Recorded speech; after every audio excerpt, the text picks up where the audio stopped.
Day 3 in the trial of Daniel Nyabuto, and we are joined at the desk as soon as I'm able to get his camera shot up. There it is. Go ahead and stand on that X for me. The man who is covering the entire thing for us and for you, JD Conte. JD, it's been a day.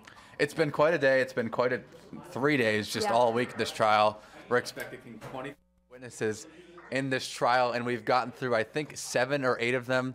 State's expecting to call, I think, 13 witnesses in total. The defense is expecting to call 7 or 8. So it's going to be a long week of trial. It's been 3 days so far. And today was a very long day for one DPS trooper, Trooper Kody Gayle, who's on, you can see him right there. He was on the stand for the entirety of today. So what his role in this case was, he conducted the field sobriety test on Daniel Nyabuto. So just a little bit of background for people who don't know anything about this case, if they don't. So Deputy Lorenzo Bustos was in the last phase of his ghost training with the Smith County Sheriff's Office. And what that means was, he has another officer who's basically shadowing him, but he's not supposed to be there. The only time he would step in is if, he's doing something unsafe. So he was training for the Smith County Sheriff's Department, and unfortunately, on his last day of training, he was tragically killed. So there's a lot of emotions in this trial. It's a packed courtroom, lots of sheriff's officers, so there's a lot of emotion in this trial. And you saw that today when Gayle first gets on scene. He's trying to figure out what's going on. There's so many vehicles, and eventually he comes to where Bustos is already on the stretcher. There's so many people around. One of them is saying, don't breathe on me. And eventually he's assigned to do the breathalyzer test. Not the breathalyzer test. That did not happen in this case, let me be clear. He's eventually assigned to do the DUI, all those tests that we know in these kind of cases. The first thing he does, make sure he's okay. And there's one thing that a lot of people don't know is that they have the first eye test they do is to make sure that you're medically clear, that you don't have a head injury. Because if you have a head injury, then obviously you can't be arrested immediately.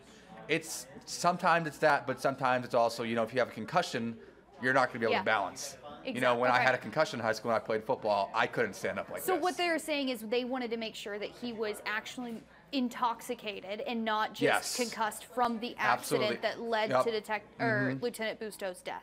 Absolutely. And we had a doctor yesterday who medically cleared him at the hospital. We'll talk about what happened at the hospital in just a bit. So you had the eye test to make sure his pupils were okay. Once that's okay, we go into the actual test. He did 6 eye tests. That's Texas protocol, and you have to score 4 of them. 4 meaning it's bad, and he got 6. So he was considered intoxicated. They did a couple more of those. Basically, after a while, they had probable cause to go and arrest him. They're sitting in his car. They showed the front dash cam, so it's basically if I'm sitting front passenger of the Tahoe, it's on me if I'm Daniel Nyabuto, and Trooper Gayle is trying to get consent for a blood form, basically to get blood work done for the case. And that blood work is for his intoxication test, Yes, correct? for his intoxication test, and thank you for letting me clarify that. So he's not really, obviously we think that he's intoxicated, he's really not giving clear answers. So what Trooper Gayle does is he says, I'm going to go ahead and say that he refused because I'm really not sure. One time he said, yeah, you guys can go ahead and do this, but he was almost falling asleep. And I'm assuming the reason that they want to make sure they are absolutely 100% given permission to test him is probably for this exact reason we're here today, in case this goes to court. They don't want to be able to throw out the intoxicated test, right? I would absolutely say that this case would be appealed no matter what happens. So there's a lot of things, a lot of moving pieces in this case. So like I just said, he was almost falling asleep from what the body cam footage I was watching. He was kind of shrugged. One time he went like, yeah, you guys can do whatever you're doing, but he's almost falling asleep and he shrugs his shoulders and shakes his head. So Trooper Gayle says, you know what, we're going to go ahead and say he refused. He calls Judge Taylor Heaton, writes up the affidavit. A couple hours later, gets the warrant. They go to the hospital, get everything done, and this is where the defense's main argument came for today. What happens is the defense doesn't get to talk until 4 o'clock today. So it was a long day for Trooper Gayle. Shout out to him. What their argument was is that Trooper Gayle may have destroyed evidence in this case. And what they're saying is the DPS has their own blood containers when they do blood tests. So basically when you get blood drawn, it goes into a little vial and then it goes into another thing. That's my understanding of this. For whatever reason, the first one they did wasn't taking blood. So Trooper Gayle allegedly threw that one out, or through his testimony, he said he threw that out. And then they did another one.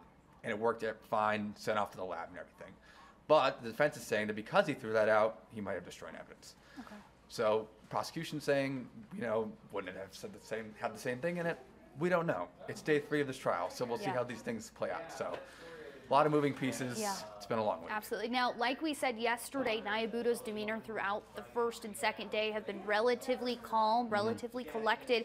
He had quite a few family members and supporters there with him. Is it the same today? Is he still remaining calm? Yep. What is his mood today? I would say he's calm. I haven't really heard him say anything or anything like you said. There's family. Obviously, they're going through hell right now, as I'm sure, Busto's family. It's been a long time for them, too. Yeah, absolutely. So. All righty, JD. Court resumes on Monday? Monday, 9 a.m. Sounds good. Thanks, JD.